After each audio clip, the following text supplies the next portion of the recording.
शेतकरी बांधवांना राम राम. मी आपला मित्र भगवान धिरडे.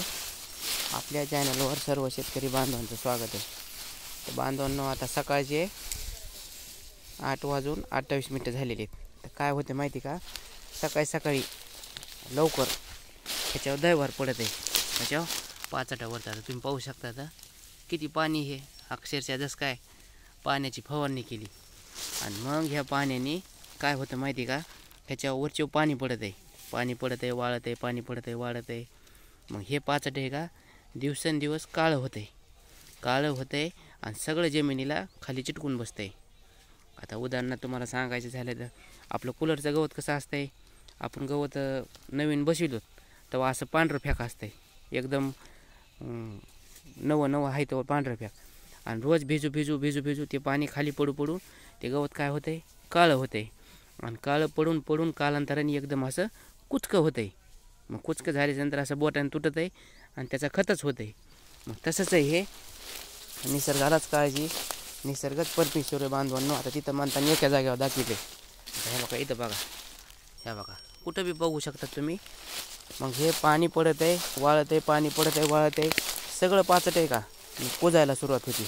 चिंबून बसतंय, चिंबून एका जागेवर असं आकडून गोळा होऊन चिटकून बसतंय. चिटकून बसलं ह्याच्यामधलं एक पाला बी इकडे तिकडे सरकत नाही आणि ओढून जाण्याचा तर प्रश्नच नाही.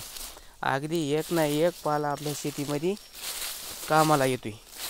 तर बांधवांना त्याचं काही ताण घ्यायचा नाही. बघा इथं बघा, त्याचा काही ताण घ्यायचा नाही कुजण्याचा.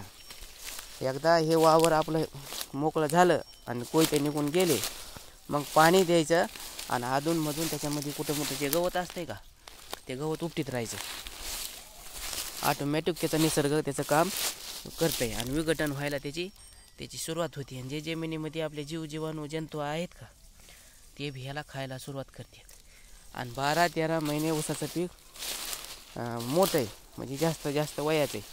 12-13 महिन्यामध्ये पूर्णच्या पूर्ण हे पाचट आहे का, हे नामशेष होत आहे. आणि 2.5 टनापासून 5 टनापर्यंत तुम्हाला प्युअर सेंद्रिय खत तुमच्या वावरामध्ये जाग्यावर समप्रमाणात पसरून अगदी 0 पैशामध्ये तुम्हाला उपलब्ध होते. तर बांधवांनो, नक्की तुम्ही विचार करा हे पाचटावर. आणि तुम्हाला जर माहिती नसेल तर नवीन माहिती घेण्याची यूट्यूबला म्हणा, अगर एखाद्या साहेबाला, पाहुण्या कोणाला जे तुम्हाला तज्ज्ञ लोक ठेवतात का, त्यांना सर्वांना विचारा, त्यांच्याकडून माहिती घेत चला, नवीन शिकत चला. आणि शेतीमध्ये हे बदल करणे म्हणजे आपल्या काळाची गरज झालेली.